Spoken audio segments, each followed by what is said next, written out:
meninggal seseorang bernama Sutrimo. Ini sudah memasuki proses penyidikan. Update-nya adalah telah melakukan pemeriksaan 27 orang saksi. Yang pertama adalah 2 pengemudi ambulan P3D, 2 pengemudi ambulan yang menjemput korban dari TKP ke Rumah Sakit Muhammadiyah, 2 pengemudi ambulan yang mengantar dari Rumah Sakit Muhammadiyah ke Banyumas, 1 pengemudi ambulan, 3 pihak rumah sakit terdiri dari atas 2 petugas keamanan dan 1 orang dokter, 2 petugas pemandi jenazah, 7 saksi di sekitar lokasi kejadian, 3 orang keluarga korban, keluarga almarhum, 1 orang teman almarhum, dan 1 perangkat desa, serta 3 pihak terkait laporan di Barreskrim Polri. Karena ada 2 laporan polisi di Barreskrim Polri dan di Polresta Banyumas. Terkait tentang proses ini berjalan, kami belum masuk ke ranah itu. Kita masih menunggu waktu dari proses hasil laboratorium forensik, termasuk jaringan DNA dan zat yang ditemukan. Ini masih menunggu 1-2 minggu seperti yang disampaikan dari Karodokpol Brigjen Dr. Hastri. Ya Mas, dari hasil laboratorium forensik terkait tentang hasil ekshumasi. Ekshumasi itu bongkar makam, ada pemeriksaan luar sudah disampaikan oleh Profesor Ahmad Yudianto, dan yang ketiga adalah pemeriksaan bagian dalam. Pemeriksaan bagian dalam ada DNA, jaringan, termasuk zat yang ditemukan. Ini masih menunggu hasil 1-2 minggu. Nanti itu yang disampaikan oleh ahlinya. 1-2 minggu itu sejak proses ekshumasi, Pak? Iya, betul. Partisipasi Danantara dalam penyusunan perpres ini apa? Oh, kita hanya memberikan visi, pemahaman berkaitan dengan bisnis ini, sehingga perpres yang dibuat komprehensif kan, karena ini kan banyak ekosistem yang terkait di dalam bisnis ini kan, industri ini kan, ada merchant, kemudian juga ada turunannya kan.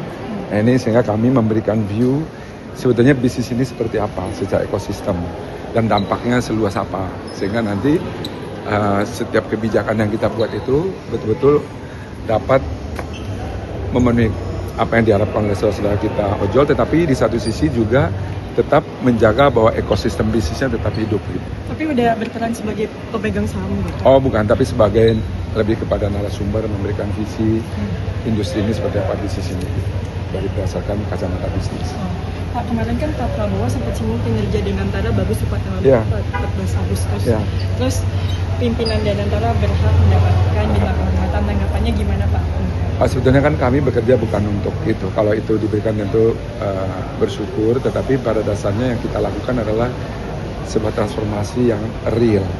Dan ini yang berkali-kali saya sampaikan bahwa seringkali masyarakat juga mungkin masih pesimis karena ini kan sudah berkali-kali sebelumnya kan terjadi seperti ini. Tetapi dan itu yang pertama. Yang kedua bahwa mungkin juga bingung antara persoalan yang kita hadapi ini adalah sebetulnya peninggalan-peninggalan yang harus kita bereskan. Dan saya sudah sampaikan juga beberapa kali bahwa penyelesaian ini memakan waktu dan energi yang banyak ya. Karena tadi ya, penasihat bilang agak frustasi, enggak, itu sebetulnya ungkapan bahwa begitu banyaknya persoalan yang kita hadapi di dalam penyelesaian BUMN ini. Ini belum, dan saya harus sampaikan juga kepada masyarakat, ini belum selesai ya. Perbaikan ini belum selesai.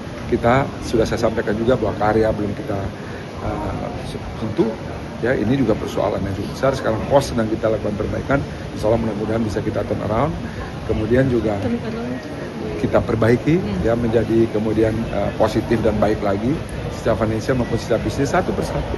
Bisnis modelnya kita lihat ya, kita perhatikan cost structure-nya kita cek, sehingga kemudian kita harapkan perusahaan-perusahaan ini kemudian menjadi kompetitif kan. Laporan keuangan katanya udah selesai. Yang mana? Laporan keuangan Danantara katanya udah selesai. Yang DAM sudah selesai, kan saya sudah sampaikan berkali-kali ini sedang dilakukan karena kan kita diaudit oleh Big Four kan. Kita mau transparan mungkin, tapi kalau di DAM kan sebetulnya tidak terlalu sulit ya, karena itu kan konsolidasi daripada financial report BUMN.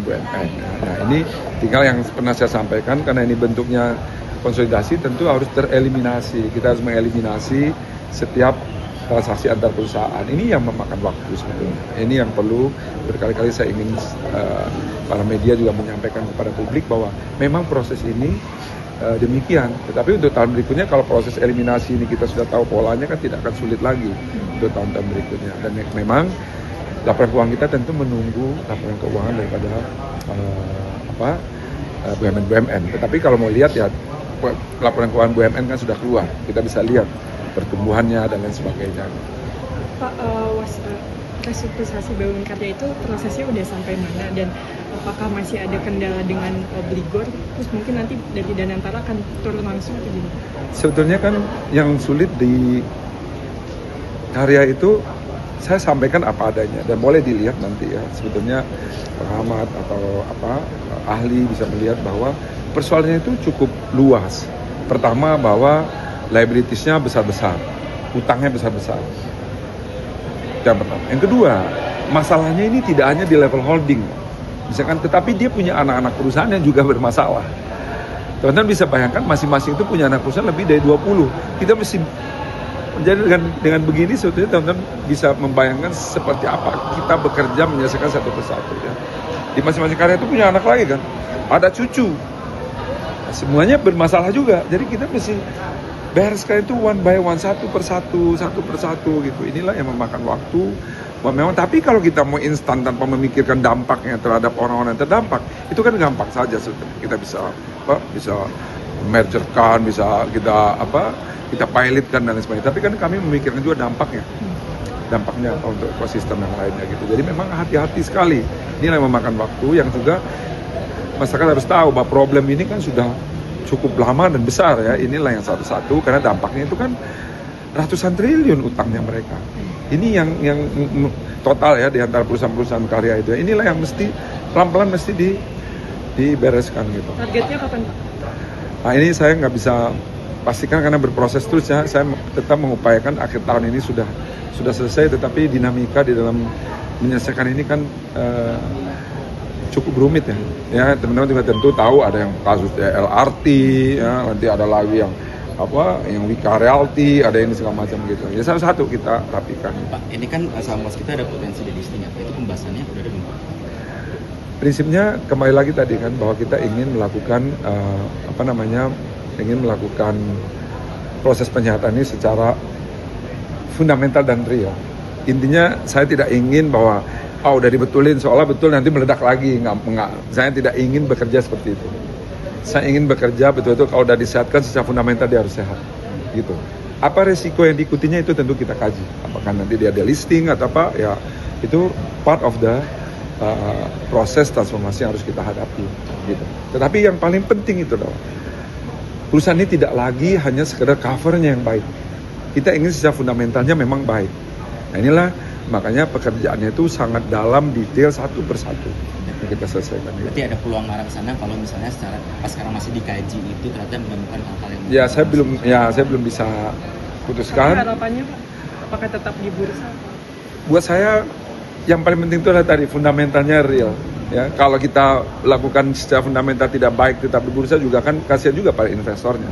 Jadi yang paling penting itu adalah membereskan fundamental perusahaannya. Masalah nanti dia akan tetap di bursa atau tidak itu akan kita lihat bagian daripada penyelesaian ini gitu. Oke? Pak, soal ini Pak udah update komitmen dari Pak Purbaya sebelum soal pembayaran pinjaman Kopdes dari Himbara. Nah, ini juga perlu diluruskan, ini bukan komitmen sebetulnya. Bahwa memang kami itu memberikan kredit atas jaminan daripada pemerintah. Ini harus clear. Jadi banyak yang bilang di Himbara akan terdampak. Nggak ada hubungannya karena Himbara memegang jaminan. Itu loh. Jadi jangan nanti digolong-golong wah ini berbahaya terhadap Himbara akan default. Ya nggak mungkin, orang kita dijamin. Waktu kita memberikan kredit, ya itu memang kredit itu dijamin oleh Menteri Keuangan.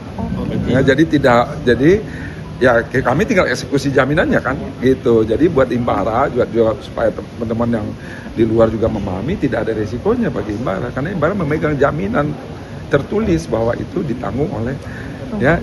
Jadi harus clear bahwa ini kan program pemerintah. Jadi tidak perlu kita dikotomikan ini nanti akan ya ini perlu juga disampaikan ya. Oke? Tapi jangan dipotong-potong, nanti dipotong-potong. Kan PSBI itu megang saham 60% di KCIC Pak, yang mau diambil sama Pak Purbaya. Berarti nanti konsorsiumnya udah nggak diperlukan lagi dong Pak? Karena kan 60% diambil sama Pak Purbaya. Konsorsium kita kan, yang BUMN kan iya. Kan betul dialihkan, dihibahkan. Berarti PSBI nanti ya jangan ditulis nanti kamu beritanya macam apa ditutup, bukan gitu, dialihkan dulu prosesnya ya kan. Ya, oke. Keseluruhannya ya, Yang Pak. penting selesai. Ya. Pengen nggak selesai? Iya. Bus ini kan bagus ya. Oke. Keseluruhan dari PSB ini berarti semua program. Iya betul. Oke. September Terima kasih ya, ya. Terima kasih. Iya. Siap. Terima kasih ya. Terima kasih, Pak.